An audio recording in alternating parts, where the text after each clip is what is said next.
Ngajar? Di SMP Makarya, Jakarta. Oke. Di mana itu? Jakarta mana? Jakarta Selatan, Bu. Jakarta Selatan. Oke. Iya. Oke. Ya, jadi apa namanya, pada saat saya menjelaskan itu semua di mute ya. Kemudian boleh juga videonya dimatikan, nggak apa-apa. Tapi jangan pergi ya. Iya, Nanti Bu. video dimatikan pergi. Orangnya kemana, ininya ada di sini gitu ya. Oke. Nah, sekarang saya ingin menjelaskan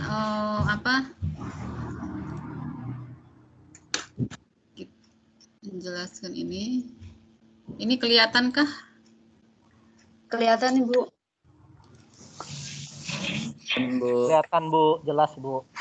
Ya, kelihatan, Bu.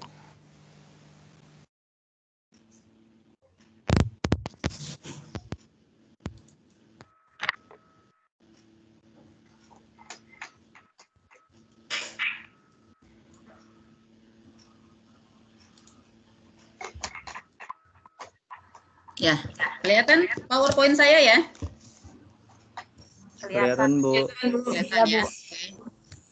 Ya, mata kuliah kita namanya Aljabar ya, MPMO 5104. Tapi kalau diregistrasi MPMT ya, MPMT 5104.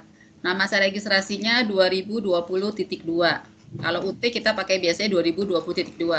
Tapi kalau secara nasional itu 2020-2021 semester 1 ya.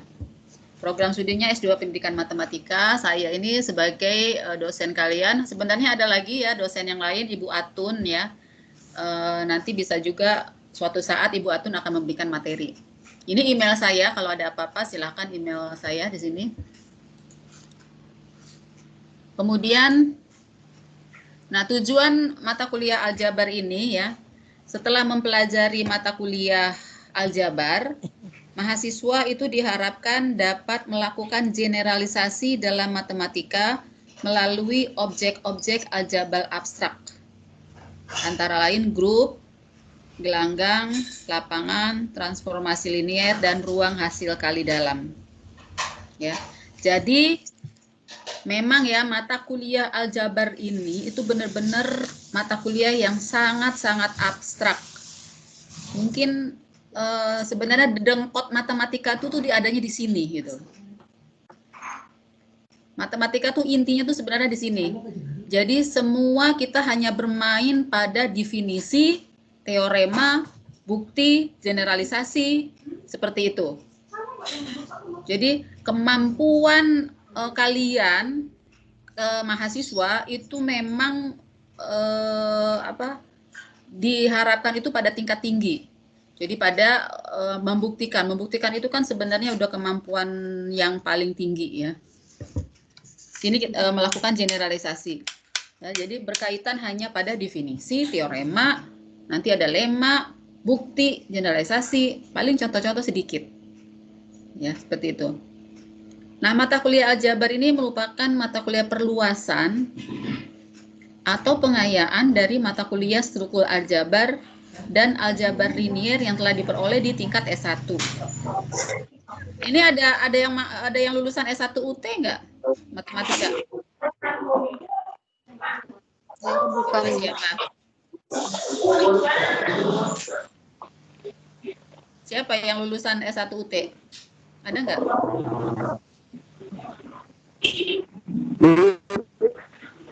Ya? Nggak ada ya? Jadi kalau di S1 UT itu ada mata kuliah namanya mata kuliah struktur aljabar dan aljabar linier. Jadi kalau di S1 itu sendiri ya, struktur aljabar sendiri, aljabar linier sendiri, masing-masing kalau nggak salah 4 SKS. Nah, di sini perluasan dari ini, pengayaan struktur aljabar, namanya aljabar, itu gabungan antara struktur aljabar dan aljabar linier. Jadi di sini semua Bapak Ibu ya harus sudah ini ya, sudah memahami materi-materi di struktur aljabar dan juga di aljabar linier. Nah, materi yang disajikan dalam mata kuliah ini intinya itu adalah konsep dasar grup dan lapangan. Ya. konsep dasar grup dan lapangan, ruang vektor atas lapangan umum, kemudian transformasi linier, ruang transformasi linier, representasi ruang transformasi linier, ruang hasil kali dalam, dan nilai eigen serta vektor eigen. Ya, untuk yang berkaitan dengan mata kuliah struktur aljabar itu sampai di grup dan lapangan. Itu berkaitan dengan mata kuliah struktur aljabar S1. Sementara yang lainnya, ruang vektor sampai vektor eigen itu berkaitan dengan aljabar linier. Jadi memang di sini lebih banyak aljabar liniernya. Nah, kemampuan mahasiswa akan diuji melalui tes. Jadi tidak ada unjuk kerja, artinya praktek gitu-gitu nggak ada. Ya, atau membuat apa namanya paper gitu nggak ada. Paling di sini hanya melalui tes. Tesnya secara esai ya, dalam bentuk tugas-tugas esai atau nanti project. Tapi umumnya kita esai di sini. Nah, ini jadwal tutorial kita ya. Kalau di total itu ada 12 minggu. Kita sekarang sudah sampai pada minggu ketiga akhir ya. Minggu ketiga akhir itu web pertama. Ya, jadi pada tutorial pertama itu tentang himpunan dan fungsi. Ya, harusnya kalian sudah membacanya ya, sudah mulai dipahaminya. Lalu modul kedua tentang teori dasar grup. Nah, sekarang web ke-1 ini kita membahas materi modul 1 dan modul 2 yang dianggap sukar. Jadi nggak semuanya ya, kalau nanti semuanya kita nggak cukup waktunya. Jadi yang dianggap sukar saja oleh mahasiswa. Kemudian nanti pertemuan keempat itu kita membahas modul 3 tentang teori dasar lapangan. Dan nanti minggu depan itu akan ada pemberian tugas 1. Pemberian tugas 1 ini berkaitan dengan modul 1 sampai modul 3.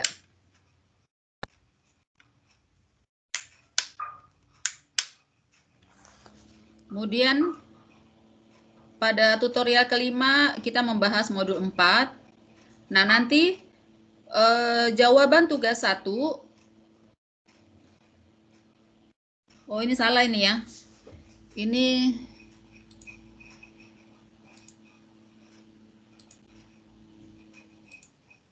harusnya pengiriman jawaban tugas 1.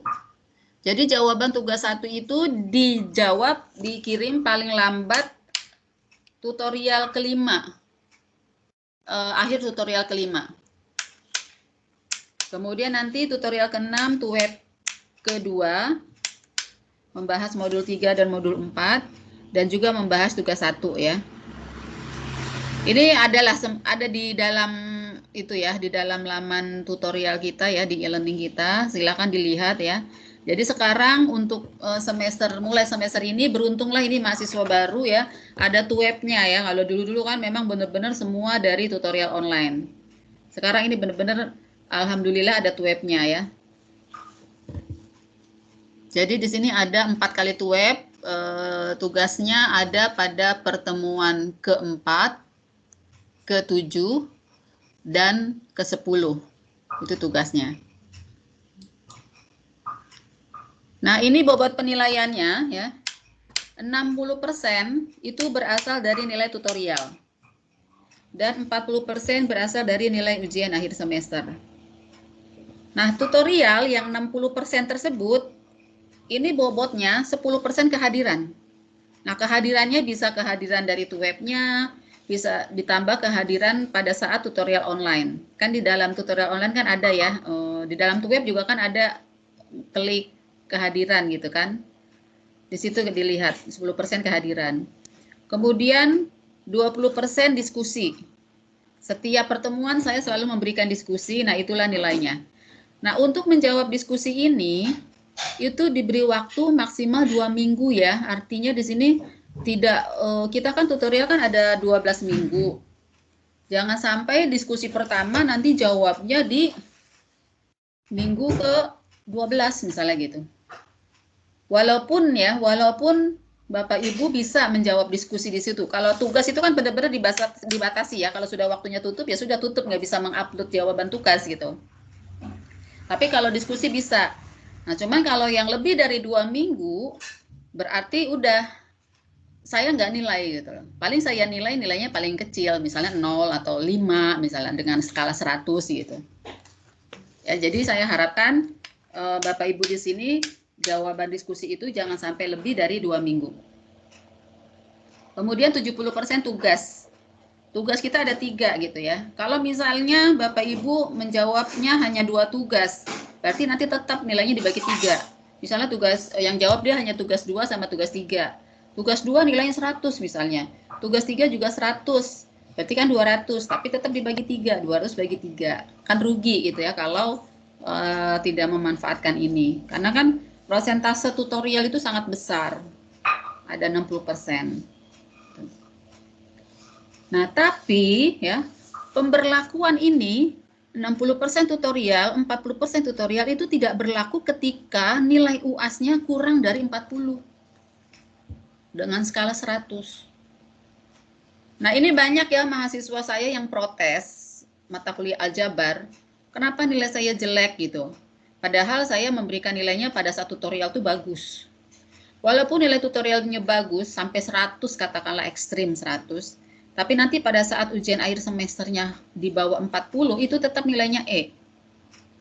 Ya, jadi ini yang harus diperhatikan gitu, bahwa tutorial ini tuh sebenarnya bukan mencari nilai. Tapi tutorial ya oke, mencari nilai ya tujuan, tapi bukan tujuan utama. Ya, tutorial tetap adalah untuk memahami materi-materi di dalam mata kuliah tersebut. Jadi untuk mencapai kompetensi-kompetensi yang diinginkan dalam mata kuliah tersebut. Jadi itu tujuan utama tutorial. Sehingga kalau si mahasiswa sudah memahami materi mata kuliah, itu nilai UAS-nya itu akan bagus. Itu akan berbanding lurus gitu ya. Materi bagus itu akan berbanding lurus dengan capaian nilai UAS-nya. Nah, mengapa UT mempersyaratkan seperti ini? Harus ada UAS minimal 40 gitu ya. Baru itu berlaku. Ya. Ini memang karena kita menjaga kualitas ya. Kita menjaga kualitas di mana UT itu kan visinya itu kan penyelenggaraan PJJ yang diselenggarakan secara dunia gitu ya, berkualitas dunia. Kita itu diaudit oleh lembaga internasional ICDE ya, International Council of Distance Education, dan kita selalu mendapatkan nilai baik ya dari ICDE itu. Nah inilah mereka mempersyaratkan ini. Syarat nilai UAS ini harus minimal 40 gitu. Tadinya nggak ada ini. Tadinya nggak ada syarat 40 ini. Tapi mereka melihat loh kenapa tutorialnya nilainya bagus-bagus gitu. Tapi kenapa nilai ujian akhirnya kok kecil-kecil? Artinya apa? Proses di dalam tutorial itu tuh tidak berpengaruh pada penguasaan kompetensi, hanya berpengaruh pada pencapaian nilai saja gitu. Nah, mereka tuh tidak mau seperti itu. Nah, kita kan harus menjaga kualitas kita, jadi kita harus mengikuti aturan-aturan yang indikator-indikator yang dituntut oleh lembaga tersebut gitu. Ya memang ya, orang tutorialnya bagus, kenapa nilai UAS-nya jelek? Artinya kan tidak ada gitu, tidak ada sesuatu yang dicapai pada satu tutorial tersebut. Jadi diharapkan UAS ini ya. Nah, untuk semester kemarin ini karena masalah COVID, kita tidak menyelenggarakan UAS. Ya, tidak bisa menyelenggarakan UAS, dan UT juga belum sistemnya itu belum bisa menyelenggarakan secara online ya, apalagi dalam jumlah besar ya.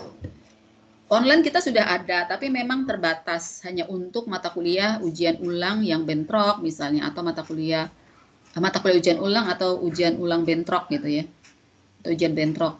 Hanya terbatas itu. Jadi tidak bisa melayani semua mahasiswa. Sehingga semester kemarin itu ditiadakan ujian akhir semesternya. Ya, kecuali praktek itu pasti ada ujiannya, kemudian TAP tugas akhir program itu pasti ada ujiannya untuk yang S1. Sehingga kemarin semester kemarin benar-benar nilai hanya diambil dari tutorial. Ya, jadi kemarin tuh boleh dibilang nilainya bagus-bagus ya, tutorial. Nah, untuk semester sekarang, ini masih suasana pandemi COVID seperti ini, dan kita lihat makin parah ya, jumlah COVID kita ini makin tinggi setiap harinya. Jadi kemungkinan ujian akhir semester pun itu tidak akan dilaksanakan. Tapi di sini nilai itu tidak 100% dari tutorial. Kayak kemarin kan benar-benar 100% dari tutorial. Nah, kalau sekarang ujian akhir semesternya akan digantikan dengan kemungkinan ya, ini saya baru ini aja ya, take home exam. Jadi tetap nanti ada soal mungkin yang diberikan, nanti mahasiswa mengerjakannya di rumah masing-masing seperti itu. Ya, jadi tetap ada tapi bentuknya berbeda gitu. Ya. Jadi itu pendahuluan dari saya ya. Barangkali ada yang bertanya tentang ini, Bapak Ibu.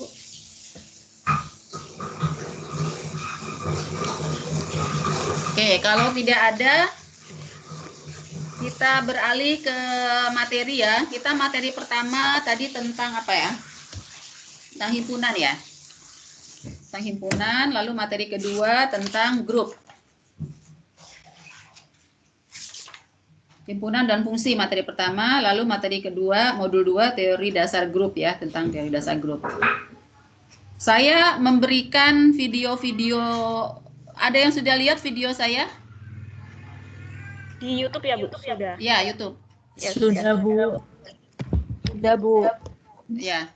Ya, jadi itu materi-materi yang memang saya itu mengembangkannya baru ya, baru ini pengembangan itu karena masa COVID ini ya, karena dipaksa masa COVID ini, jadi saya mengembangkan materi tersebut, tapi memang belum semuanya saya kembangkan. Pokoknya setiap saya selesai, saya upload, setiap selesai saya upload gitu kan. Ya. Nah, dari materi 1, kita bahas modul 1 ini, yang menurut Bapak Ibu sulit itu yang mana?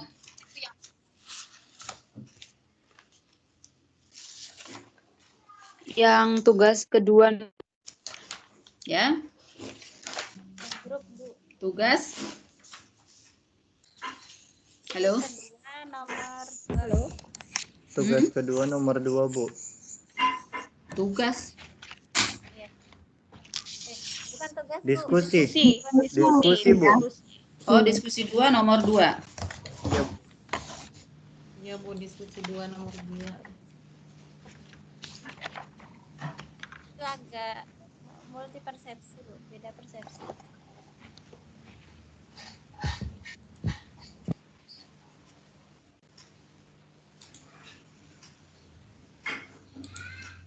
Apa ya, tentang apa? Entar sebentar saya lihat.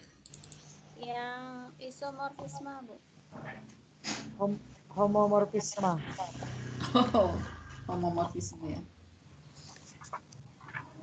Oke. Ya. Homomorfisme. Yang homomorfisme ini kan sebenarnya modul nanti ya, ini sebenarnya tidak terupdate ya. Oke. Yang homomorfisme grup, Bu. Homomorfisme grup. Isomorfisme grup, Bu. Lebih tepat. Homomorfisme. Jadi gini ya.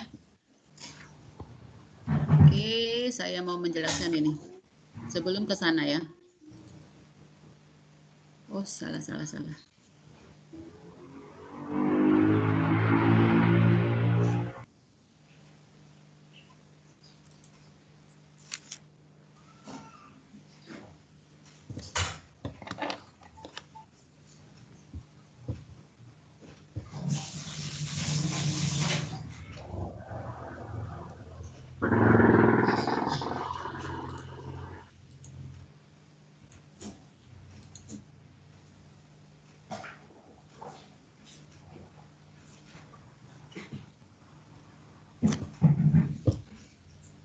Bentar ya, saya ini juga masih ini nih, masih belajar nih.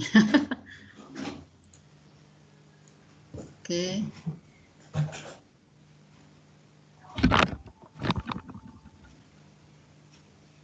Ya. Jadi pertama fungsi dulu ya. Kalau fungsi paham ya, Bapak Ibu ya? Iya, Bu. Fungsi, Ya, insya Allah. Insya Allah paham, Bu. paham ya. Nah, fungsi itu ada berapa macam? Fungsi yang bagaimana? 3, injektif, subjektif. Ya, injektif ya. Ada tiga. Ada tiga, Bu. Injektif. Ya, injektif, Dan bijektif. Bijektif. injektif, sama bijektif ya. Injektif. Nah, kalau nggak salah saya ada deh tugas ya. Berikan contoh yang hanya injektif gitu. Ada ya? Ada, Bu. Ada ya? Iya, ada Bu di diskusi 1. Nah, itu banyak ya yang hanya injektif tapi dia juga subjektif. Jadi kayak misalnya gini ya. Ini saya hanya menggambarkan dalam diagram Venn. Ini biasa daerah asal gitu ya. Ini daerah asal, ini daerah asil B misalkan. Misalnya gini.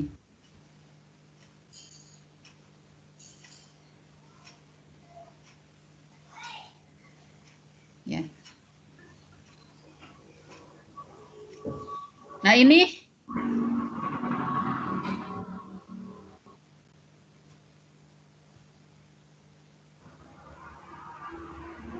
apa? Fungsi apa ini? Injektif, subjektif, atau apa? Kelihatan. Ya? Ada, Bu. Enggak kelihatan, Bu. Kelihatan, Bu. Ah, nggak kelihatan. Iya, Bu. Iya, Bu. Nggak kelihatan. Kelihatan. Oh, Katanya hanya only members of this organization, Bu, yang bisa melihat. oh gitu. Iya, tulisannya hanya whiteboard in progress. Member of this. Oh, Mungkin hanya yang punya Teams dari UT-nya gitu kali ya, Bu ya. ini pakai apa ininya? Emailnya e-kampus bukan? Bukan, Bu, saya. Kalau saya ya, nggak tahu yang lain. Yang lainnya pakai e-kampus nggak? Enggak, Kalau saya sama, Bu. Nggak kelihatan juga. Saya. Oh, ini memang harus pakai e-kampus. Iya. Oh, atau gini aja ya, sebentar.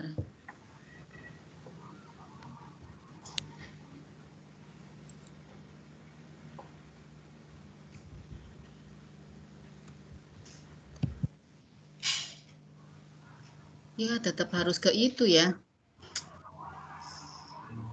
Gimana caranya ya? Maaf, Bu, boleh kasih saran? Oh, boleh ya. Gimana? Di ini aja, Bu, di PowerPoint. Nanti Ibu coret-coret di PowerPoint aja. PowerPoint kosong. Oh, iya betul. Itu kan betul, ada betul. pennya. Oke, betul. Iya di PowerPoint. Kenapa sih nggak ke sana ya? Betul.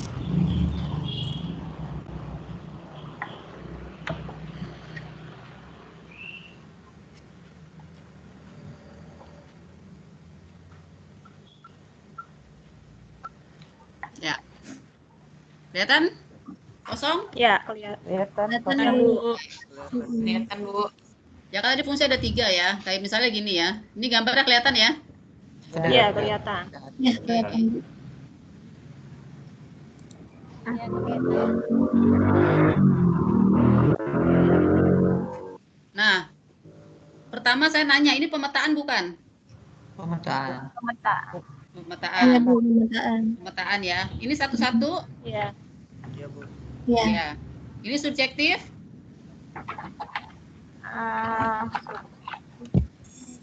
Tidak. Ayo.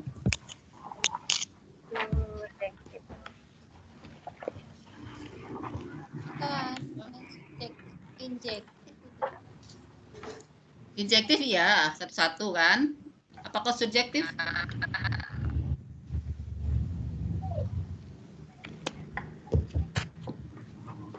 Ada yang bisa?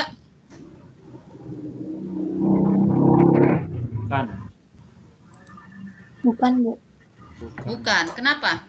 Karena ini di bawah masih ada tersisa. Ini Ya, ini anggota ya satu. yang B-nya. Ini ada satu ya. Tidak ada satu. Ada satu tersisa di sini. Subjektif harus semua dari kodomain punya ini pasangan ya, Bu ya? Ya. Jadi Kan pertama gini, pemetaan, syarat pemetaan bahwa di sini harus punya pasangan ya. Di Ya. daerah asal ya, namanya pemetaan. Jadi kalau ada sisa di sini berarti dia bukan pemetaan ya. Iya. Kalau ada dia di sini ada sisa satu yang tidak punya pasangan berarti bukan pemetaan. Syarat pemetaan di sini harus habis. Lalu ini oke, ini pemetaan. Nah, ini pemetaan satu-satu. Lalu subjektif bukan, karena apa? Di sini ada satu pasangan. Kalau subjektif di sini harus habis. Gitu. Di daerah kodomen harus habis. Waduh, sebentar. Low bed. Sebentar ya, low bed.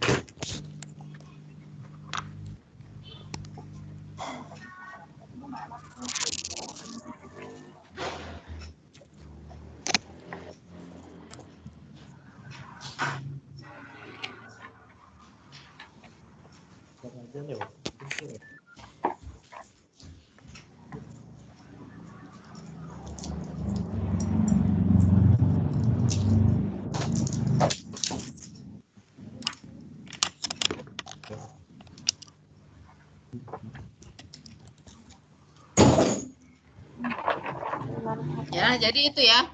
Nah, banyak mahasiswa yang memberikan contohnya begini. Saya minta hanya ini kan bukan ini ya, contoh yang ini tuh bukan real. Kan yang saya minta kan dari R ke R ya, dari R ke R, yaitu fungsi dari R ke R gitu kan. Nah, banyak yang memberikan contoh misalnya gini, Y sama dengan 3X plus 2. Ini katanya hanya injektif gitu loh. Benar apa salah ini? Kurang tepat ya mungkin ya. Kurang tepat. Hah? Kurang tepat. Kurang tepat. Karena fungsi ini apa ini?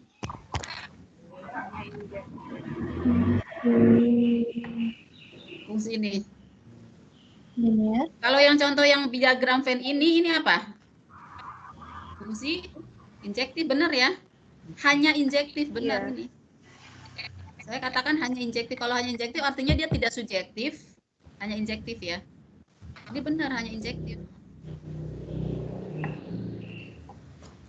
Nah, yang ini hanya injektif, benar apa enggak?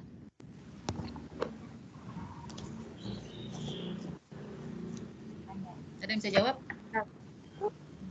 Itu bijektif, Bu. Karena itu Nah, subjektif. ini bijektif. Banyak yang memberikan contoh hanya injektif tuh ini gitu loh. Ini bijektif, artinya dia tidak hanya injektif, dia juga subjektif. Ya. Kalau kata hanya artinya dia hanya injektif ya, tidak berlaku subjektif gitu. Tapi ini kan dia berlaku dua-duanya. Nah, ini banyak yang contohnya seperti ini. Kalau ini fungsi apa nih? Ini kadang yang menggunakan ini. Y sama dengan X kuadrat plus 2. Ini fungsi bukan?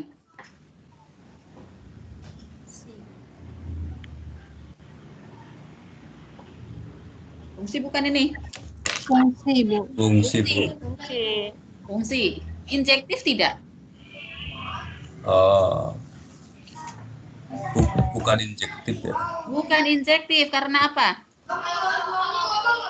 Ya. Karena ada dua domainnya. Karena ada dua domainnya ya. Jadi kayak misalnya begini ya. X sama dengan 1, X sama dengan min 1. Hasilnya sama nggak ini? Sama. Sama, yaitu hasilnya Y sama dengan 3 ya. 3. Jadi ada domain yang sama, hasilnya 1. Ada domain yang beda gitu ya, hasilnya 1. Jadi ini tidak injektif. Dia subjektif tidak? Subjektif. Ini subjektif. Kalau dari R ke R ya? Subjektif. Kalau dari R ke R, oh, subjektif. Tapi kalau dari bilangan itu, bilangan bulat tuh enggak. Ini subjektif. Nah, ini yang hanya subjektif benar. Ini hanya subjektif ya, karena dia tidak injektif. Nah, sekarang contoh yang hanya injektif apa? Ada nggak yang bisa memberikan contoh?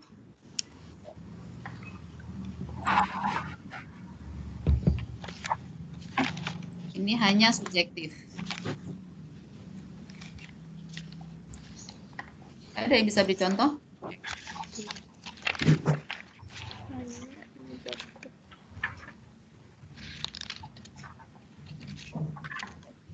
Nah, silakan cari ya. yang bisa beri contoh ya, cari ya. Nah, sekarang mengapa saya memberikan fungsi ini dulu? Jadi kita harus paham dulu yang mana injektif, yang mana surjektif ya. Kalau bijektif kan berlaku kedua-duanya gitu kan.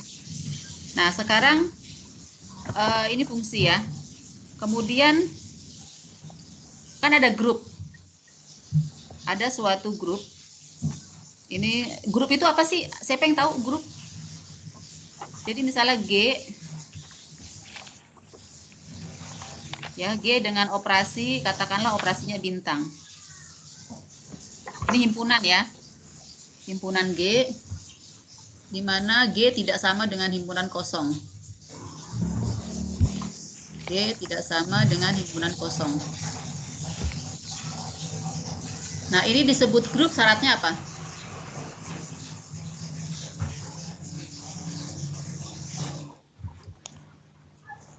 Bersifat asosiatif.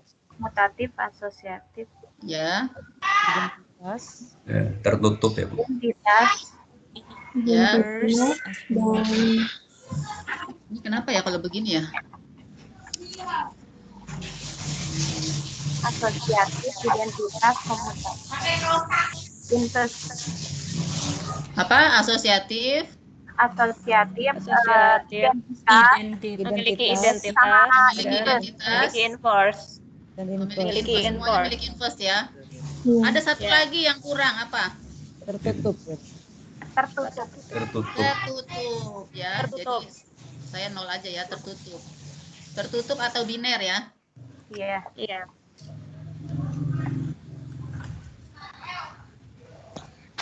Tutup atau bintang. Ini ya, harus punya 4 syarat ini ya. Nah, ada yang namanya homomorfisme grup. Homomorfisme grup.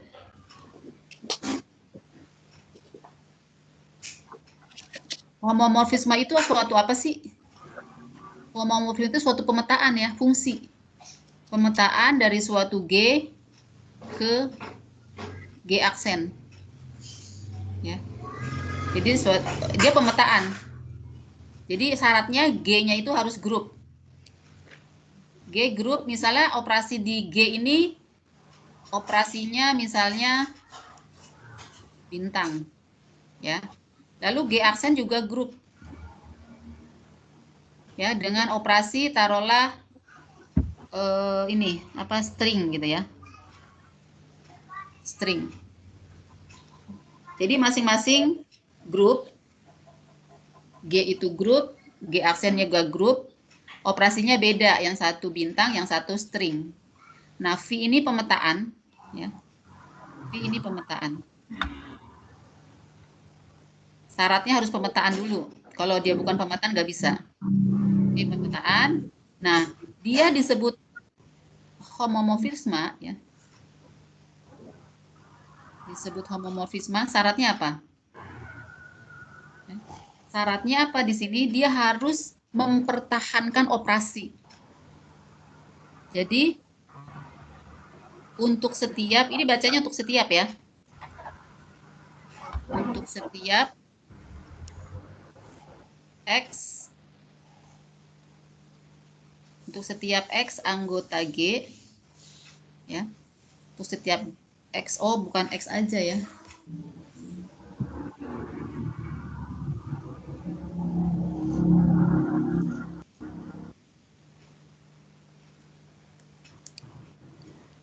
Aduh, gimana ya? Menghapus gimana nih? Kalau enggak ini.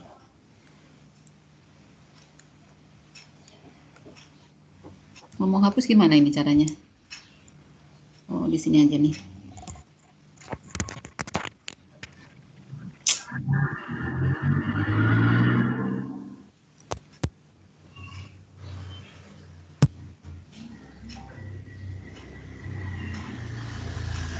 Ya.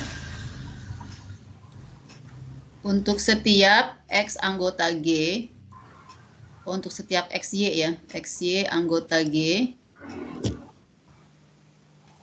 ya, disebut homomorfisme jika V X bintang Y, ya, artinya X bintang Y ini kan ada di G ya. Nah, V ini memetakan X bintang Y ini ke G aksen, itu hasilnya adalah Vx string, ini operasi di G aksen, Vy. Jadi dia mempertahankan operasi. Jadi ini syaratnya, ini syarat grup. Ya, sampai sini. Kalau ini dicatat atau gimana nih caranya nih? Atau difoto?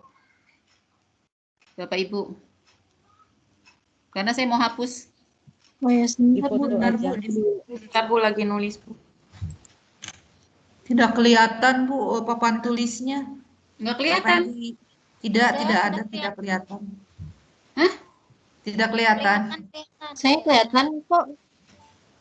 Di saya tidak. Saya malah suaranya aja. Gimana ya?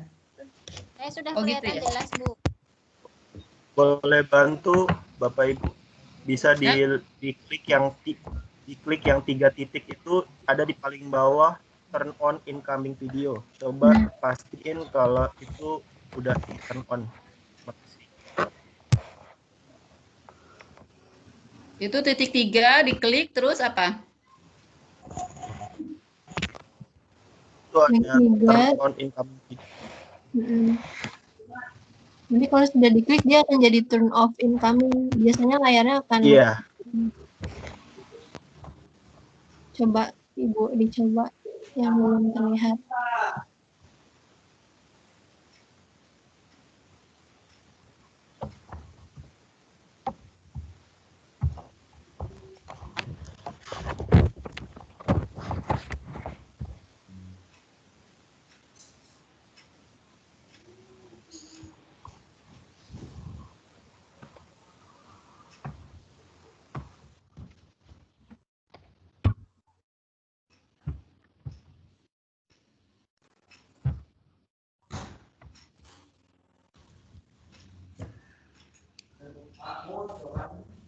Bisa? Ya, Bu, sudah, Bu. Sudah ada, Bu.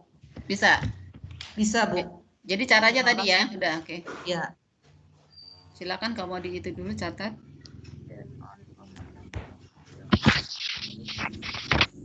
Catat dulu, Bu.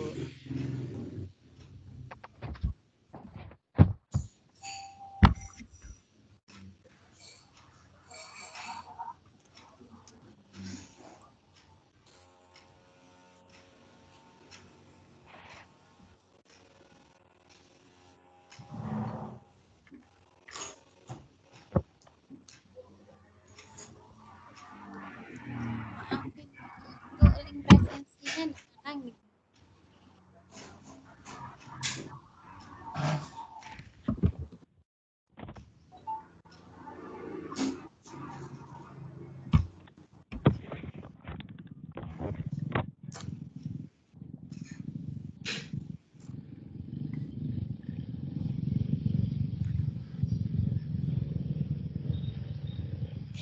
Ini yang sisi kiri kalau udah saya hapus ya. Ya. Iya, Bu.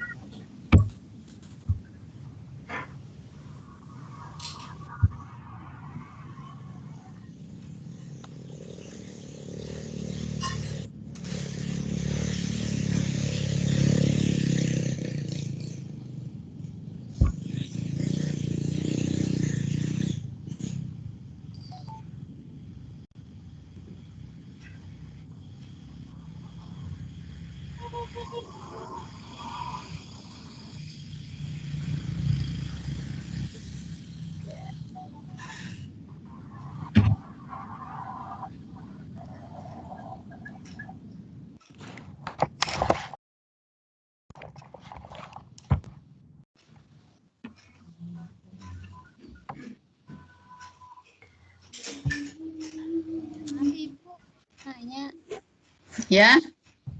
untuk link presensi bagaimana Bu? Presensi itu web. Itu saya kelihatan kok dari itu. Oh gitu. Kelihatan dia apa namanya? Kan kelihatan jejaknya. Di sini. Ya, ya, ya. Di itu juga diklik loh, ada di e-learning itu kan. Diklik juga ya di Tapi situ ya. nggak ada tulisan hadir enggaknya gitu Bu. Nggak bisa, Ibu. Nggak bisa Nggak ya? bisa, iya. Mungkin dari Ibu. Oke, ini untuk minggu ini saya hanya melihat dari itu aja kan bisa kelihatan ya di ini saya di tim saya tuh kelihatan yang hadir siapa itu kelihatan. Itu saya nanti dari situ aja, tapi nanti mungkin minggu depan saya akan bikin semacam Google Form untuk kehadiran ya. Iya. Atau sekarang saya bisa lihat di situ. Iya, lebih baik pakai Google Form, Bu. Ya.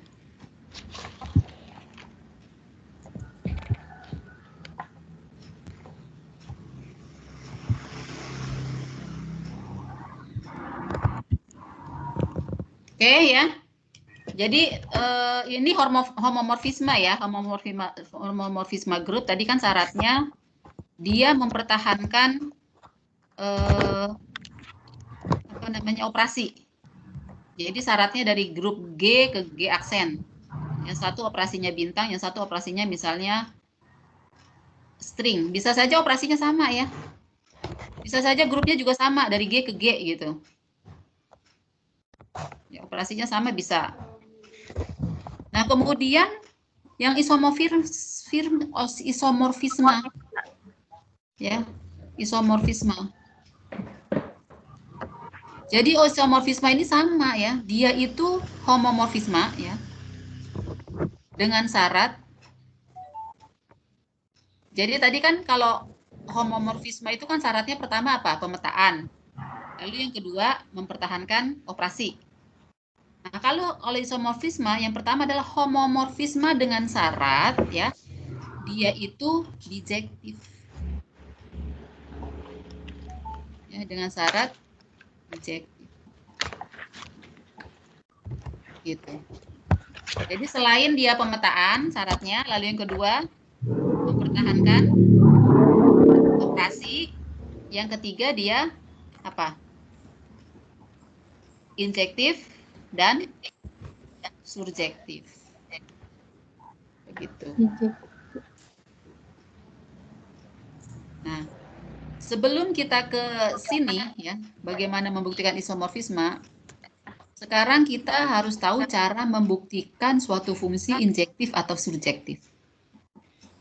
Ya. Cara membuktikan suatu fungsi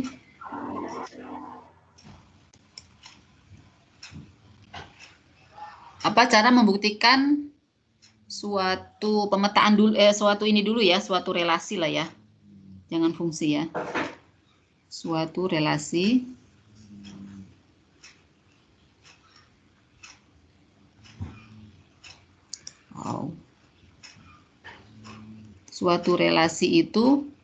suatu relasi merupakan satu fungsi, kedua merupakan injektif, yang ketiga merupakan surjektif. Ya, bagaimana cara membuktikan ini? Nah, kalau cara membuktikan suatu fungsi, taruhlah dia f ya fungsinya ya. Suatu fungsi f dia memetakan misalnya dari himpunan A ke himpunan B. Misalnya gini. Cara ya, yang pertama tadi cara bukti suatu fungsi. Ini ada yang nggak kelihatan? Ini saya?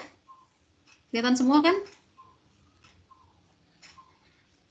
Halo? Kelihatan, Bu. Kelihatan, Bu. Kelihatan ya? Sudah kelihatan. Nah, bagaimana cara bukti suatu fungsi? Ya. F ini ya. F caranya ambil sebarang ya. Ambil sebarang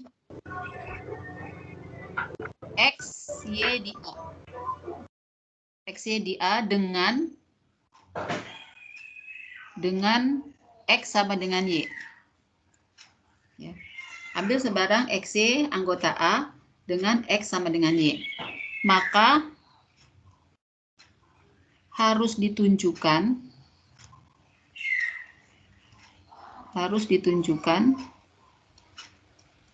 bahwa apa? Bahwa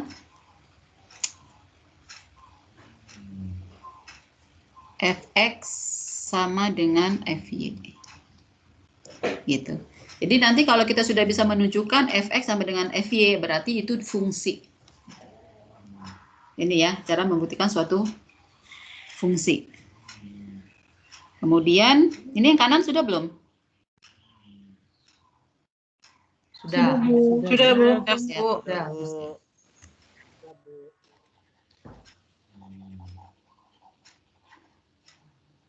Nah, kalau membuktikan suatu fungsi injektif, itu kebalikan dari fungsi. Cara membuktikan fungsi. Ya. Kalau fungsi itu kan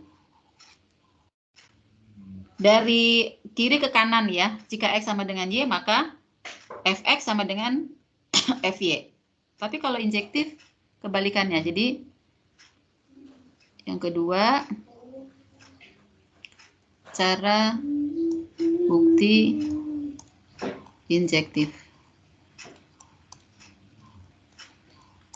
Ya. Ambil sembarang ya. Sembarang XY anggota A ya. Ini sama dengan bedanya di sini. Kalau di sini kan dengan X sama dengan Y, tapi di sini kebalikannya dengan Fx sama dengan Fy. Gitu. Maka harus ditunjukkan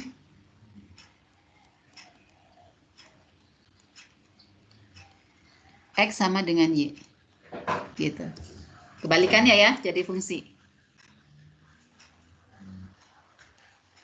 Kemudian untuk yang subjektif, tadi kalau subjektif kan bahwa setiap di kodomain itu harus habis atau setiap kodomain itu ada pasangannya di domain. Jadi setiap anggota yang ada di B harus punya pasangan di A. Ya.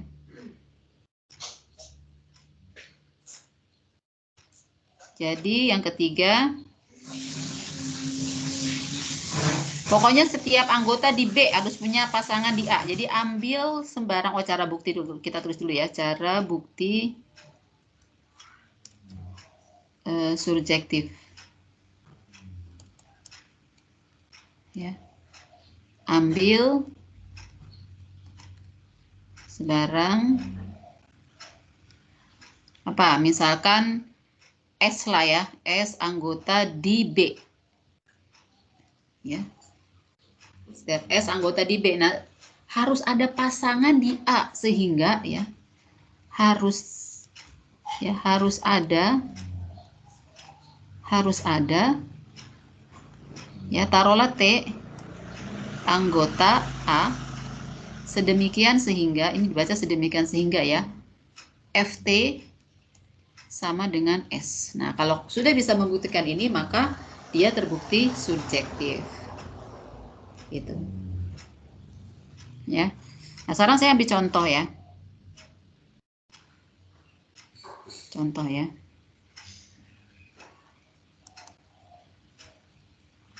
Contoh, misalkan fungsi dari bilangan real ke bilangan real. Ya. Bilangan real ke bilangan real. Misalnya dengan operasi penjumlahan ya, dengan definisinya ya, di mana Fx sama dengan apa di sini? Sama dengan X² plus 2. Ini contohnya ya. Apakah fungsi ini bersifat injek atau pertama apakah ini fungsi ya? Pertama apakah f ini fungsi? Apakah f fungsi?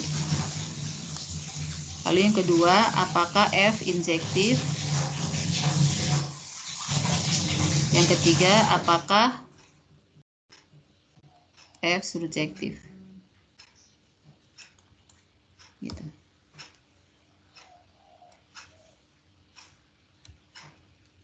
Ada nggak yang bisa buktikan? Kalau ada saya kasih poin nih, yang bisa buktikan ini nih.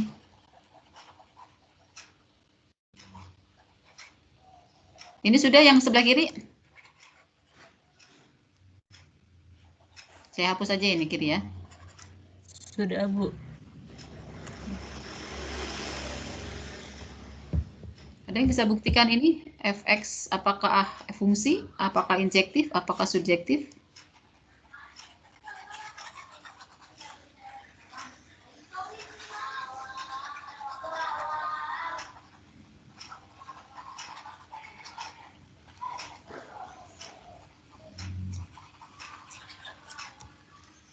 Oke.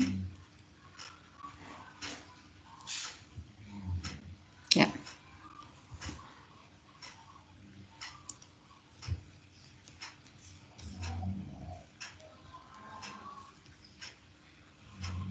Nah, yang pertama apakah fungsi ya? Yang pertama, tadi ambil sembarang X, Y, anggota R. Maksudnya R yang di sini ya, yang di domain ya. Ya. Dengan X sama dengan Y. Ya. Dengan X sama dengan Y. Nah, sekarang Fx itu berapa? Bukan berapa. Fx itu kan ini ya, X kuadrat plus Y. X kuadrat plus Y. X kuadrat plus 2 ya. X kuadrat plus 2. X kuadrat.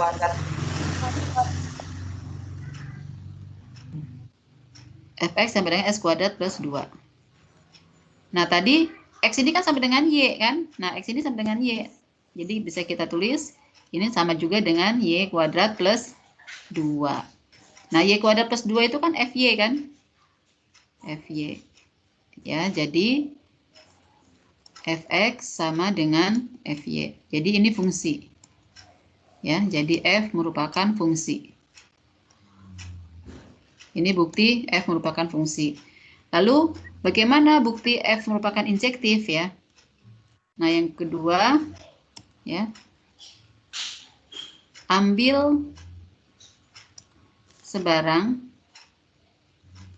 XY anggota R. Nah, XY anggota R-nya di sini ya, tetap di domain. Tapi di sini syaratnya dengan Fx sama dengan Fy. Ya. Fx itu apa? Fx adalah X kuadrat plus 2. Fy Y kuadrat plus 2. Nah, berarti di sini X kuadrat plus X kuadrat sama dengan ya, sama dengan Y kuadrat. Ternyata X di sini sama dengan plus minus Y, benar nggak? Ya. Artinya apa? Artinya tidak X sama dengan Y. Ada 2 ya kan? Tidak X sama dengan Y. Jadi di sini ada 2 ya. Ada 2. Ada 2 X sama dengan Y. Dan X sama dengan min Y. Tidak tunggal X sama dengan Y. Sehingga jadi di sini jadi F tidak injektif. Gitu.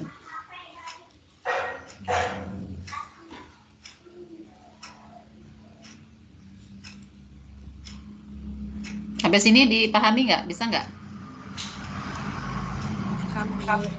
Ya. Bisa Bu, Oke. bisa dipahami. Oke. Ya Allah, Bu. Kemudian yang ketiga, kita mau membuktikan apakah dia subjektif.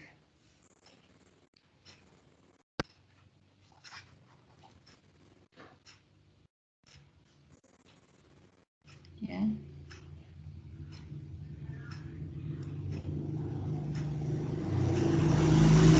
Ambil sembarang Y anggota R. Nah, R-nya yang R di sini ya, berarti yang kodomain ya. Yang kodomain. Nah, kita mau mencari apakah ada X di R sehingga Fx sama dengan Y. Ya. Ya. Andai ada ya. Andai ada X anggota R sedemikian sehingga Fx sama dengan Y. Nah, ini artinya apa? Artinya Fx itu kan X kuadrat plus 2 sama dengan Y. Maka X kuadrat sama dengan Y min 2. Maka X sama dengan apa? Plus minus akar Y min 2.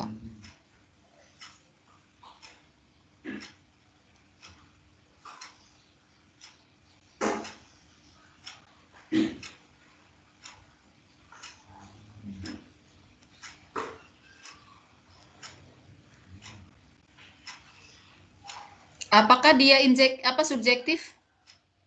Kalau begini? Subjektif tidak?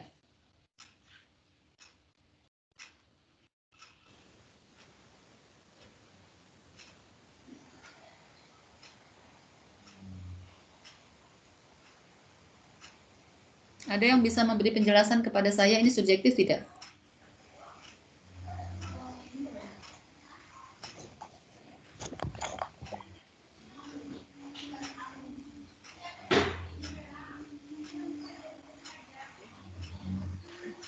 Menurut saya iya subjektif, Bu. Hah? Menurut saya iya subjektif. Subjektif. Ada yang pendapat lain? Karena kan kalau kita ambil sembarang Y anggota R ya, kita ambil sembarang anggota di sini ya, di sini ternyata ada anggota di R yang satunya ini sehingga Fx sama dengan Y. Nah, rumusnya apa? Kalau kita ambil Y sembarang, ternyata pasangannya adalah ada 2, yaitu plus minus akar Y min 2. Apakah ini dengan begini itu sudah bisa dikatakan subjektif? Ada yang bisa memberi penjelasan kepada saya? Ya. Misalkan saya ambil Y-nya kan itu bilangan real, tapi kalau saya ambil Y-nya bilangan lebih kecil daripada 2, itu akan menjadi negatif dan jadi bilangan tidak real. Oke, ini siapa ini? Kalau di sini kan nggak kelihatan. Siapa namanya ini? Marcelino, Bu. Siapa? Siapa namanya? Marcelino, Bu. Marcelino. Marcel. Lino ya, Marcel ya? Iya, betul sekali ya. Marcel ya. Marcel, betul sekali. Kalau kita ambil Y-nya lebih kecil dari 2. Apakah punya pasangan X?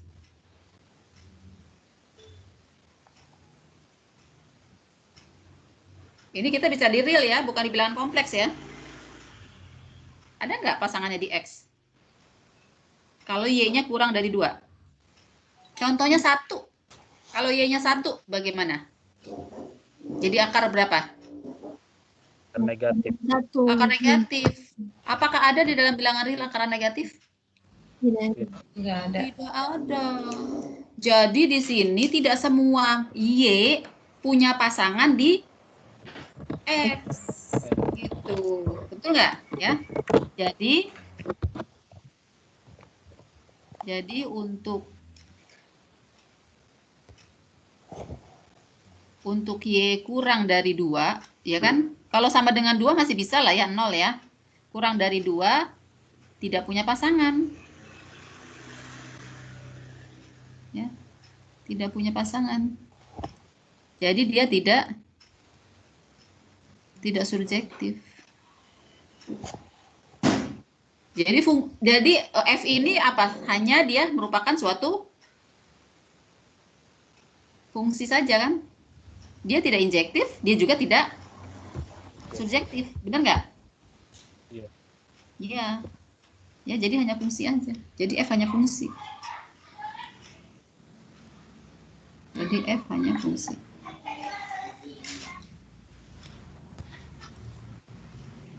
Oke, bisa dipahami sampai sini?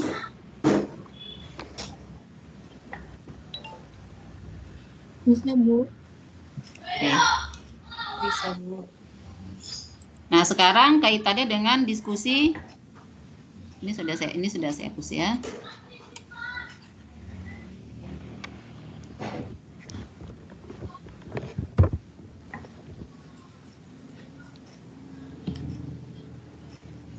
Apa soalnya yang diskusi itu? Soalnya.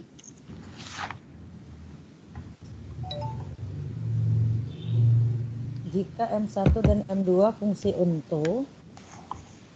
Apa? Jika M1 dan M2 fungsi onto. Jika M1 dan M2 onto. Iya. Terus? Jelaskan menurut pendapat Anda, apakah homomorfisme? Kira-kira seperti itu. Ada teman-teman yang lain gimana?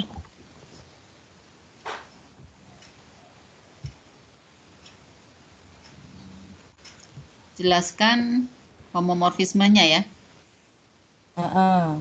Terus yang isomorfisme tadi ada yang nanya isomorfisme.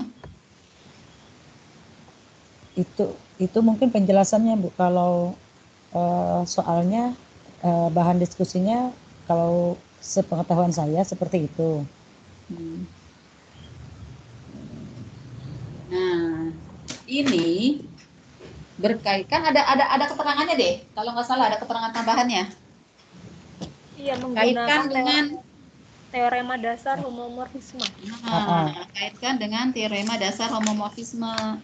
Kalau di modulnya coba teorema dasar homomorfisme di mana?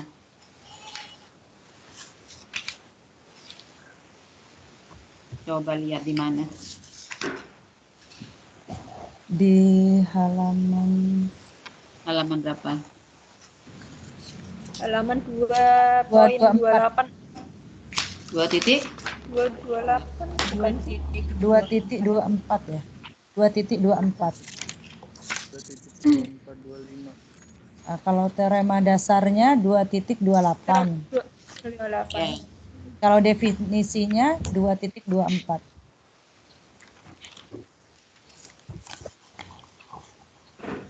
Kalau yang namanya ontomorfisme apa?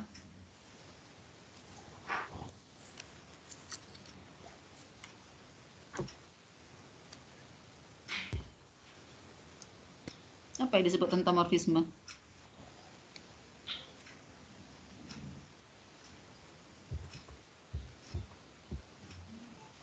Ada yang tahu? Bila fungsinya fungsi padat. Hah?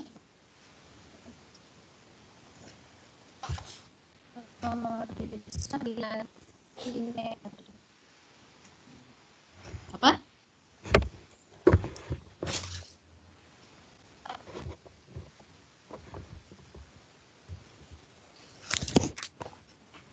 Suatu pemetaan ke dirinya sendiri. Pemetaan ke dirinya sendiri. Homomorfisme kali ya.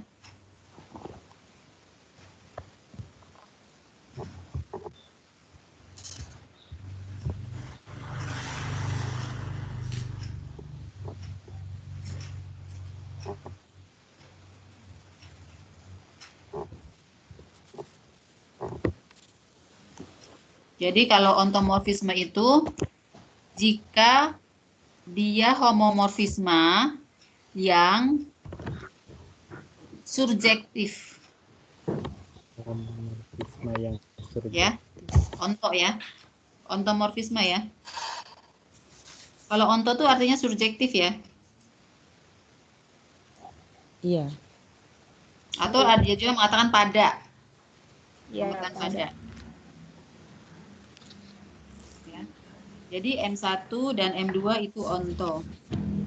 Kita lihat homomorfisme, teori 5 dasar homomorfisme ya.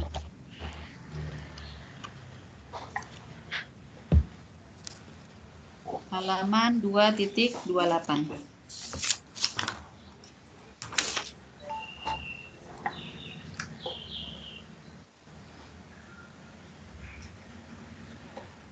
Kan di situ udah ada ya, kelihatan sekali ya homomorfisme pada. Artinya onto ya.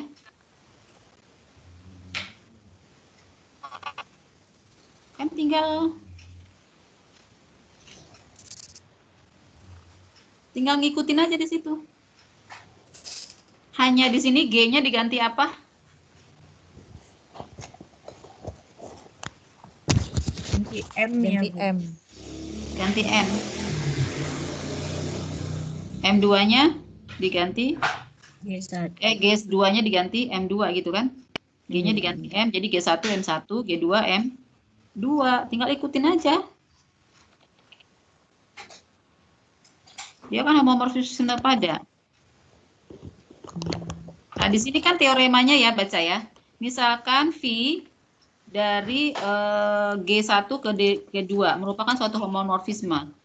Jadi dia pemetaan atau fungsi yang mengawetkan operasi ya.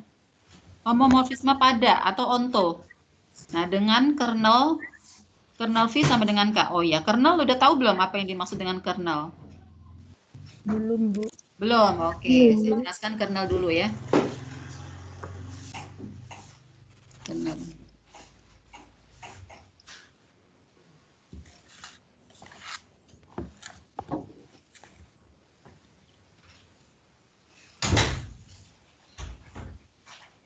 Oke, saya jelaskan kernel ya.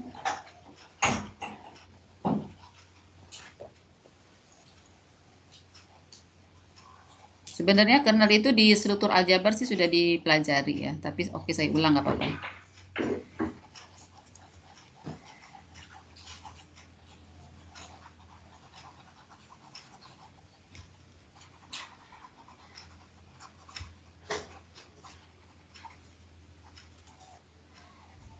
Jadi gini, misalkan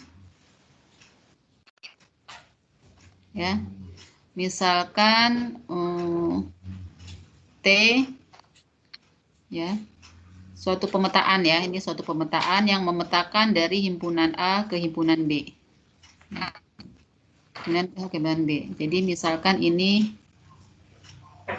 saya katakan homomorfisme ya.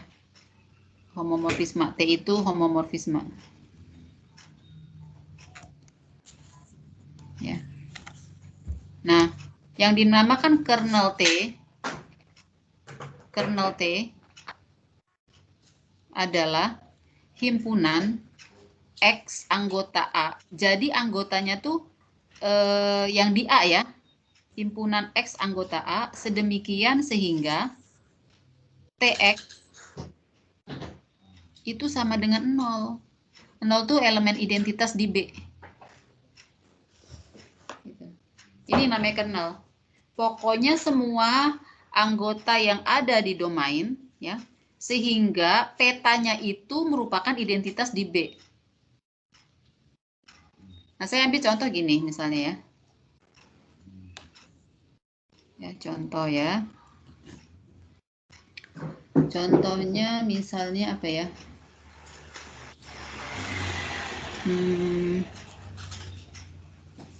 Oke lah yang tadi ya. Yang tadi misalkan kan tadi F sama dengan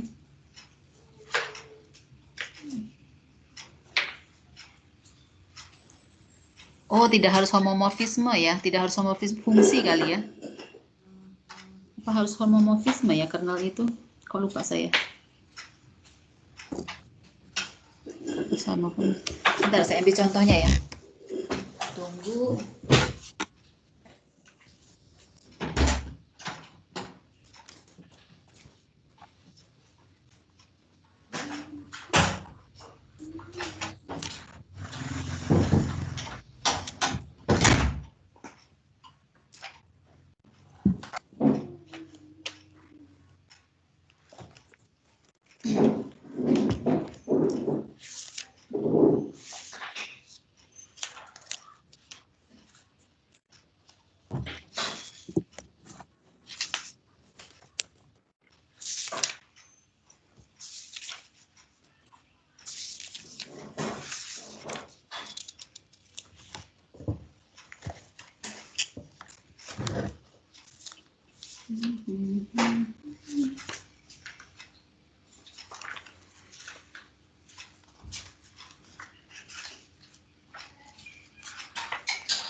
Mana kalau ya?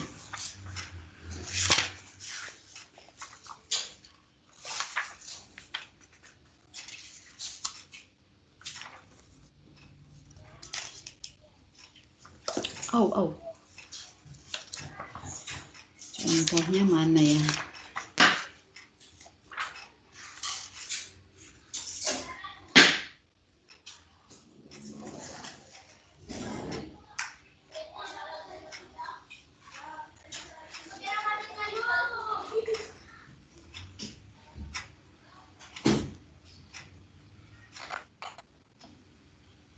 Oh, misalnya gini ya.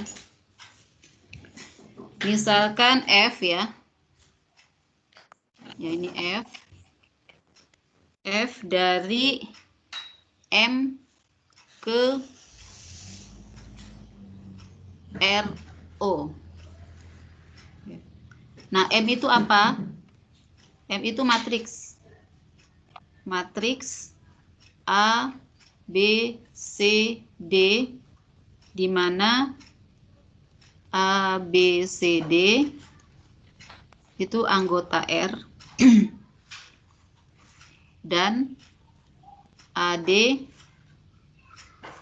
tidak sama dengan BC. Ini artinya AD tidak sama dengan BC artinya apa ini?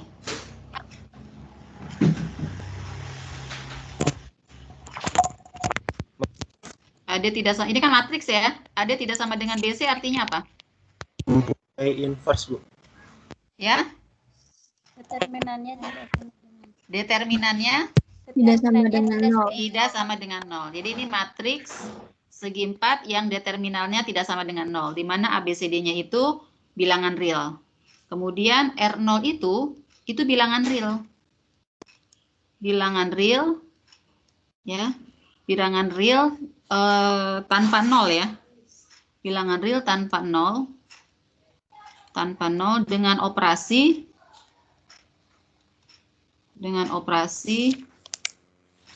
di sini operasi perkalian. Operasi perkalian. Kalau di sini matriksnya dengan operasi perkalian juga. Ini operasi perkalian juga. Ya. Jadi ini kan grup ya. M ini grup. Karena punya inverse ya. Kalau dia tidak determinan tidak nol kan pasti punya inverse ya. Identitasnya apa ini kalau matriks yang ini?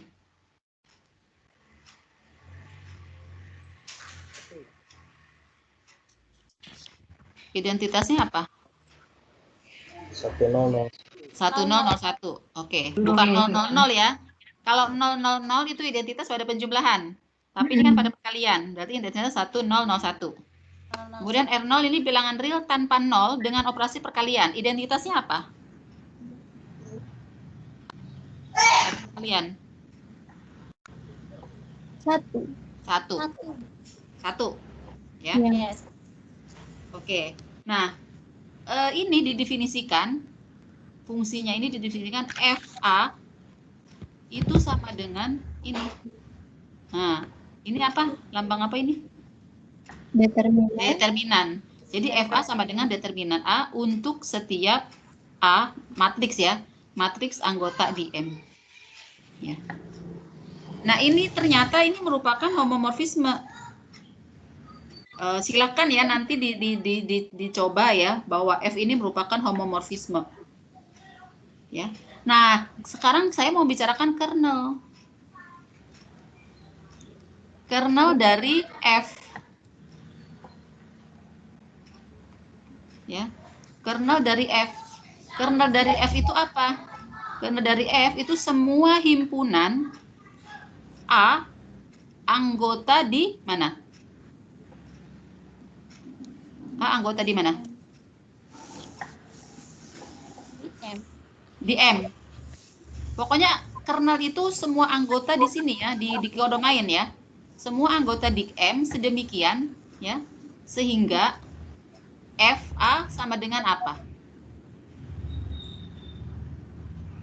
Sama dengan apa? FA sama dengan apa?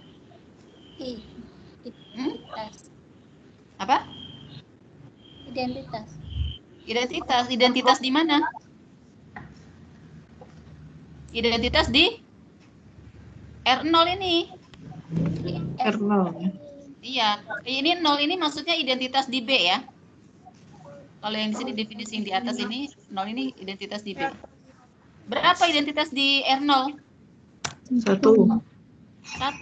Jadi sampai 1. Gitu loh maksudnya. Maksudnya kernel tuh gitu. Sama dengan 1. Ya. Nah, ini berarti sama dengan himpunan ya. A anggota M yaitu matriks dalam bentuk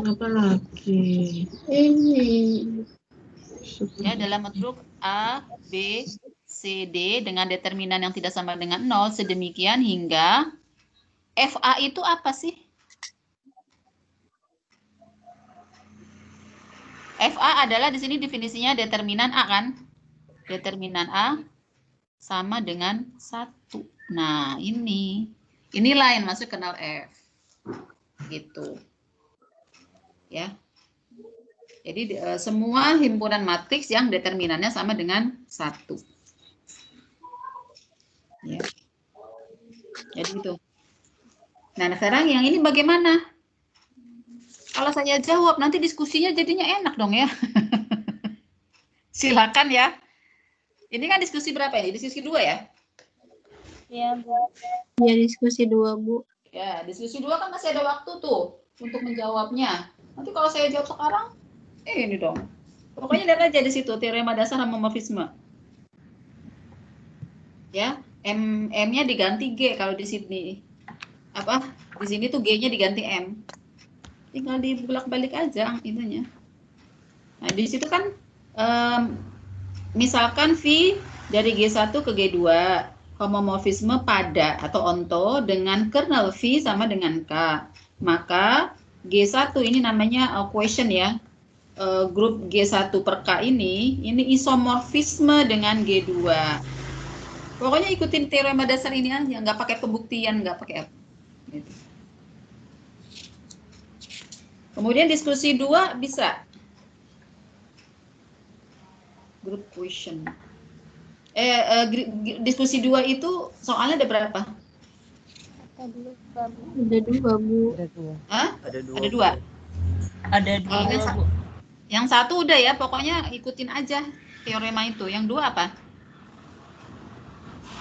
Himpunan 0, 1, 2, 3 di bawah operasi perkalian bilangan bulat modulo 4 bukan grup. Mengapa?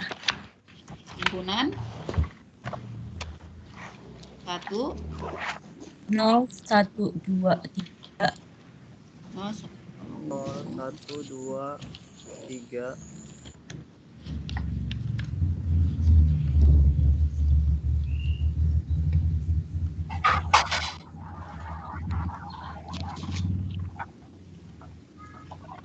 nol 1 2, 3 itu di bawah operasi perkalian bilangan bulat bukan grup di bawah operasi bilangan bulat modulo 4 bukan grup ya. Iya. Tahu lah ya kenapa ini udah kelihatan ini. Iya. Bisa ya kalau ini mah ya. Oke, sekarang materi yang ini gimana? Materi yang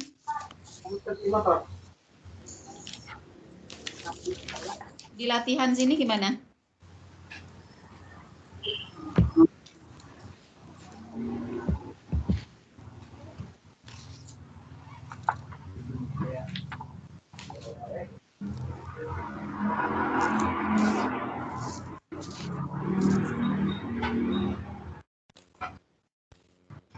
Tadi kan grup sudah ya.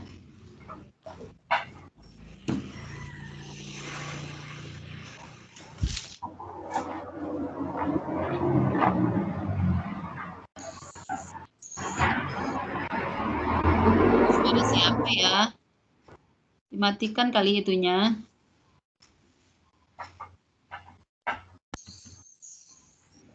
Ini sudah yang sebelah kiri? Sudah, Bu. Sudah, Bu. Oke. Bu, berarti definisi M1 dan M2 di sini bukan matriks ya, Bu ya? Bukan. Itu hanya lambang himpunan. Tapi yang di sini nih yang saya hapus ini matriks. Jadi kan biasanya didefinisikan M itu apa, tergantung dari definisi himpunannya ya. Geng. Beda-beda.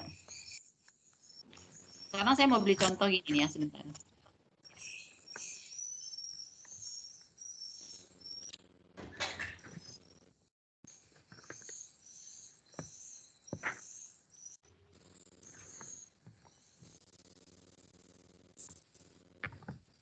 Ya, sekarang saya ambil contoh gini.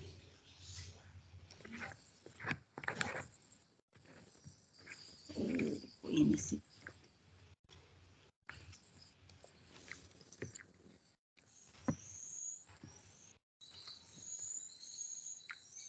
Ya, misalkan fungsi, katakanlah fungsi G ya.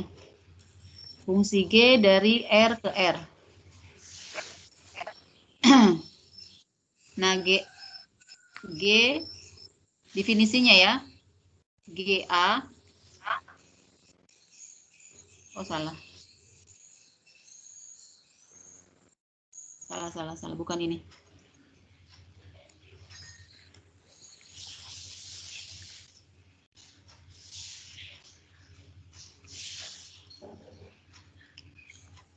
R itu kan bilangan real. R bilangan real. Kemudian operasi pada R didefinisikan ya untuk setiap A, B di R ya. A bintang B, operasinya bintang. Itu definisinya AB plus 1. Pertanyaan saya, apakah R bintang ini grup? Silahkan dicoba dicari. Nanti kalau yang sudah silahkan itu apa namanya kemukakan ya. Saya sudah Bu bisa menjawab. Silahkan dikerjakan.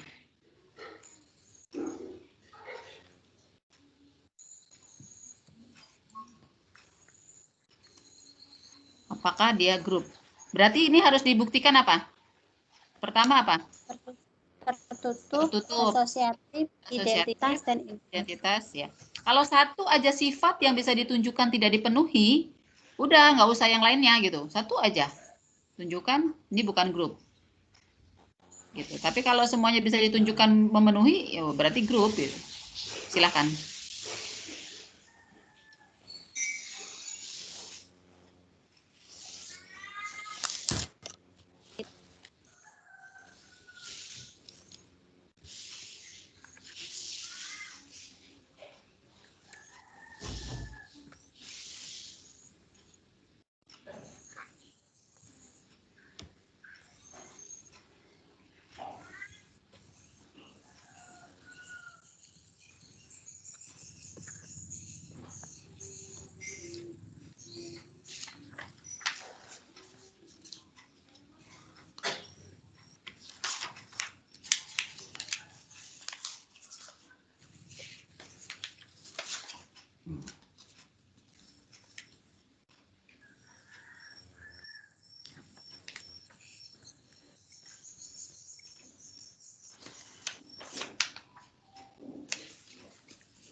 Tidak asosiatif.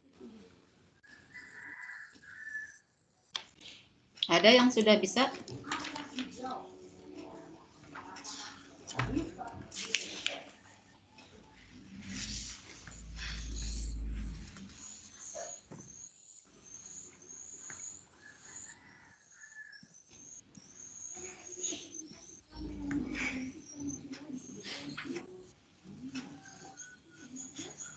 Tidak asosiatif, Bu, bukan grup. Ya. Tidak Tidak? asosiatif. Tidak asosiatif. Berarti dia Bukan grup. bukan grup. Yang lain bisa? Ya.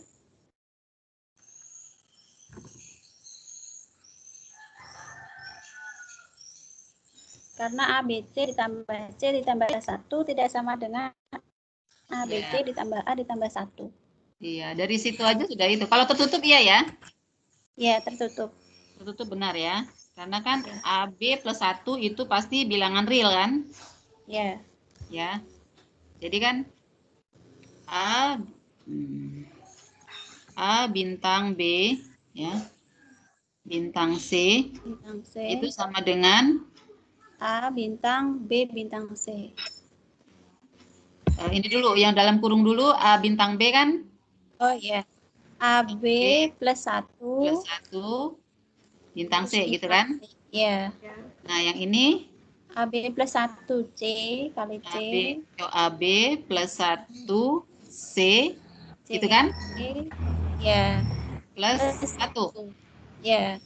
Ya, sama dengan ABC plus ABC C plus C plus 1. 1. Sementara A bintang B bintang C. Bintang C sama dengan A bintang A bintang dari B C plus 1 sama dengan A BC plus 1. BC plus 1 Plus 1. sama dengan ABC plus A plus A plus A plus 1. Tidak sama ya? Iya. Ya, tidak sama. Jadi di sini A bintang B bintang C tidak sama dengan A bintang B bintang C ya. Jadi tidak asosiatif ya. Iya. Jadi tidak asosiatif ya. Berarti bukan grup. Bukan grup. Udah satu aja yang bawah aja nggak usah dibuktikan lagi gitu. Oke.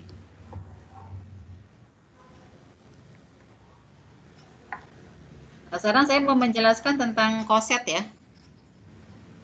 Ini koset sering sekali digunakan dalam grup normal.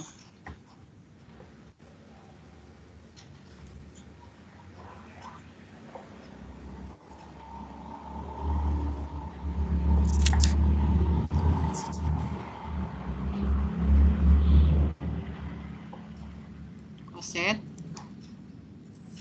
Jadi definisi koset itu G grup.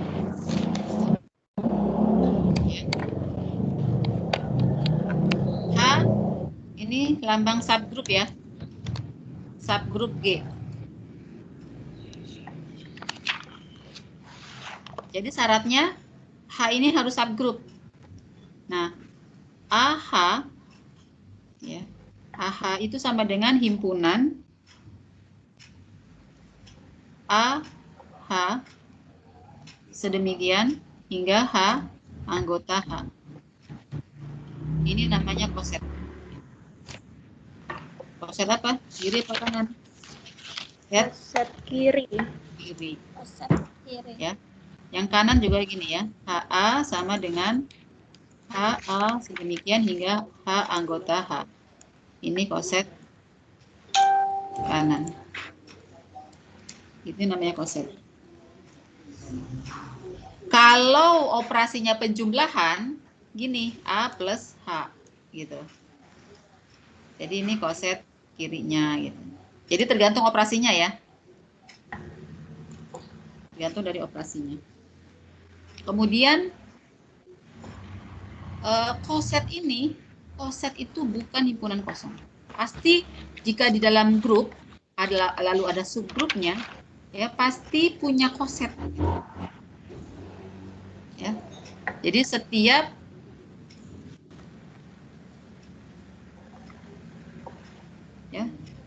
subgrup pasti punya koset.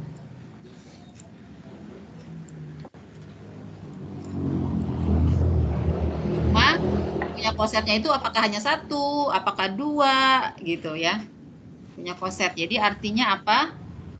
Artinya di sini AH itu tidak pernah sama dengan himpunan kosong. Jadi AH itu pasti selalu punya anggota. Mengapa AH selalu punya anggota ya? Karena gini, kan AH itu kan tadi adalah himpunan AH kecil sedemikian hingga H itu anggota H ya. Jadi semua anggota AH, di mana anggota H? Oh, A-nya ini ya, A-nya itu anggota G ya.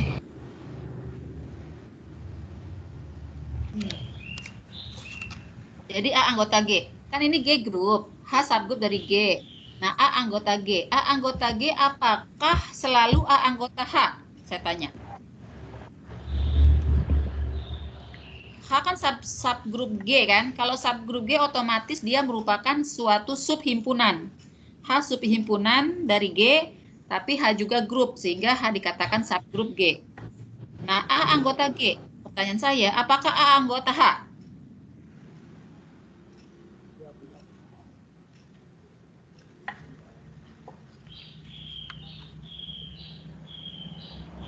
Halo? A anggota G, apakah A juga anggota H?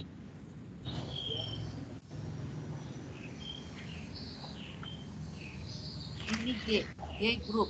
Nah, Belum H tentu, di sini. Bu. Belum tentu. H di sini ya. Ya, bisa saja A-nya di sini. Ya, di luar dari H, tapi masih di dalam G. Bisa juga A-nya di dalam H. Hmm. Bisa juga di sini. Tapi pokoknya A anggota G gitu. Jadi A itu belum tentu selalu ada di H, tapi bisa jadi anggota H gitu. Jadi A anggota G, nah AH ini merupakan koset kiri, HA juga merupakan koset kanan. Nah sekarang tadi saya mau menjelaskan AH itu tidak sama dengan 0 gitu ya. Kan A itu anggota G ya, anggota G. Gitu ya. A anggota G. Lalu H itu kan grup kan, karena dia subgrup G. Karena H grup, ya maka ada E kan? Maka ada E, anggota H, elemen identitas di H. Ya kan? Sehingga ya AE itu anggota AH bukan?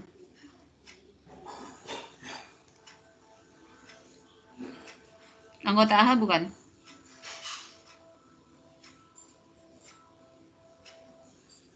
Kan E-nya anggota H. Berarti AE anggota AH kan? Iya, AE anggota AH. Ya kan? Iya. Anggota AH besar kan? AE itu apa? AE itu sama dengan A. Nah, A-nya anggota, tadi anggota AH.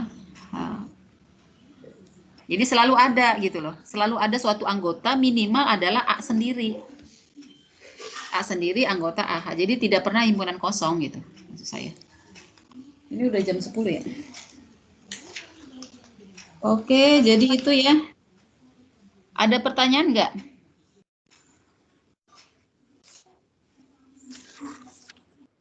Ini sudah belum? Ini saya hapus nih, yang sebelah kiri.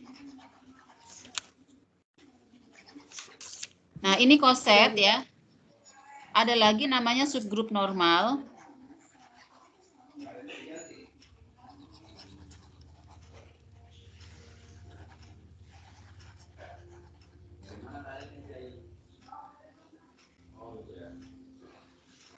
Ya. Ada lagi namanya subgrup normal. Sebenarnya subgrup normal itu jika AH sama dengan HA. Jadi artinya berlaku komutatif. Itu subgrup normal. Ya, jadi ini. Ya. Jadi saya rasa materi hari ini sampai di sini ya. Sampai modul 1, modul 2. Silakan ada pertanyaan. Kalau ini sudah dicatat, saya mau kembali ke itu. Ini saya mau tutup. Sudah belum ini? Sudah, Bu. Hah? Belum, Bu. Belum, Belum, oke. Bu. Sudah. Sudah,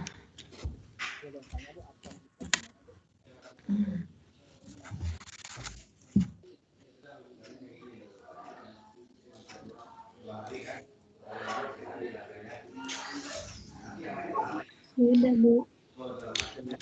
Sudah ya? Sudah? Oke, saya Sudah, tutup Bu. ya.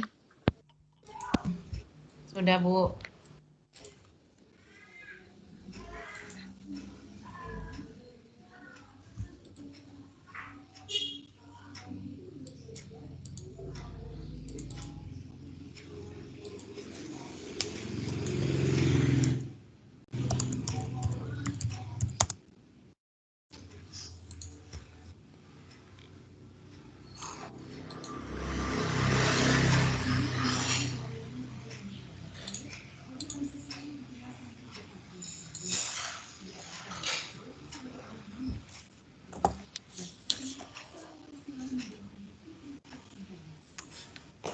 Oke, saya kembali ke... Nah, sampai sini ada pertanyaan nggak? Sudah ada, Bu. Tidak ada. Oke. Ada nggak yang mau memberi... Oke. Ada yang sudah ngelihat video saya yang di YouTube? Bagaimana? Apakah bisa dipahami dengan seperti itu? Membantu sekali, Bu. Bantu ya. Sangat Iya, terbantu, Bu. Ya. Oke. Jadi saya buat itu. Nah, Bukan, audionya error lagi. nah sekarang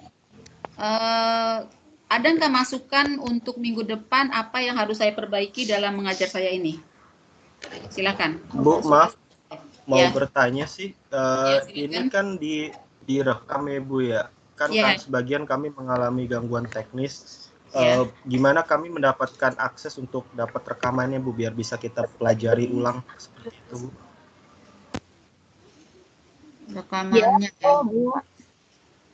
Sebenarnya kalau dia pakai e-kampus, itunya loginnya pakai e-kampus itu bisa dilihat di situ gitu loh. Saya pernah ya melakukan tutorial webinar ini, tutorial melalui web maksudnya, bukan tutorial webinar, tutorial melalui web. Kemudian rekamannya saya copy linknya ya, saya berikan ke dalam WA.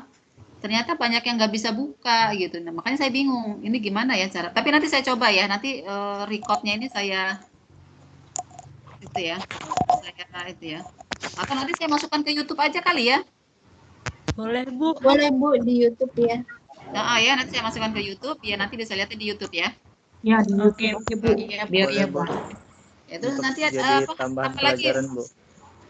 Masuk lagi apa ya, Mas? Masukkan untuk minggu depan. Tadi kan saya bikin Google Form, oke. Untuk absen ya.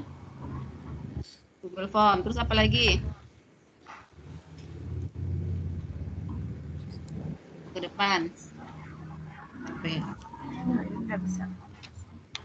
Itu recording bisa mungkin diupload di YouTube Ibu. Oke, upload YouTube ya. Oke. Ya.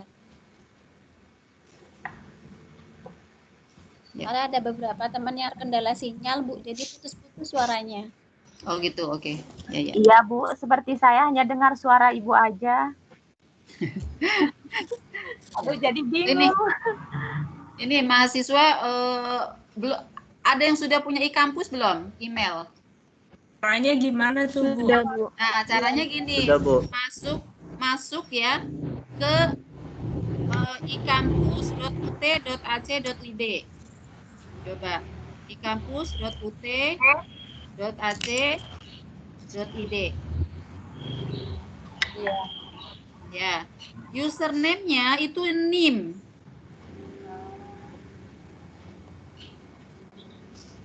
Username-nya NIM. Ya.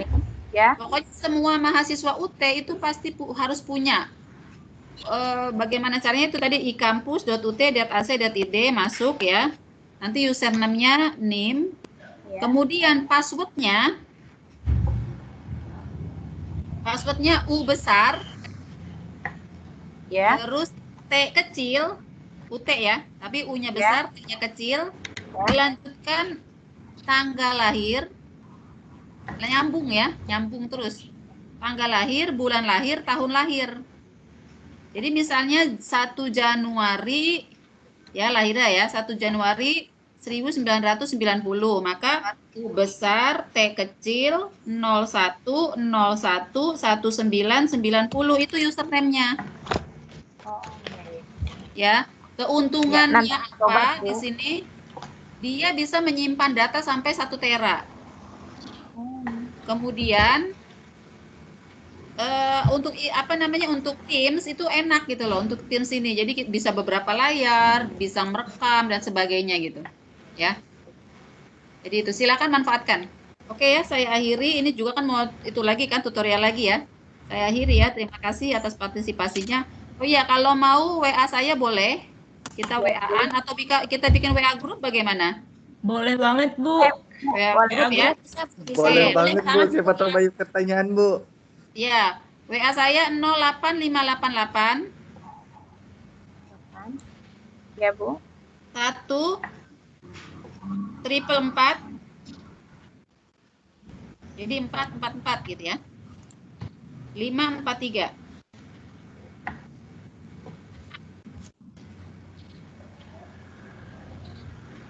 08588 1444543 ya. Silakan WA saya, bilang Bu saya mahasiswa S2 PMAT, ambil aljabar, nanti saya masukkan ke grup gitu. Ya. Oke, saya akhiri. Terima kasih atas perhatiannya. Sampai ketemu 2 minggu atau 3 minggu ya? 3 minggu ya? 3 minggu. 3 minggu yang akan datang ya. Assalamualaikum warahmatullahi wabarakatuh. Waalaikumsalam warahmatullahi wabarakatuh. Terima kasih, Bu. Saya live ya. Oke, Bu. Terima kasih, Bu.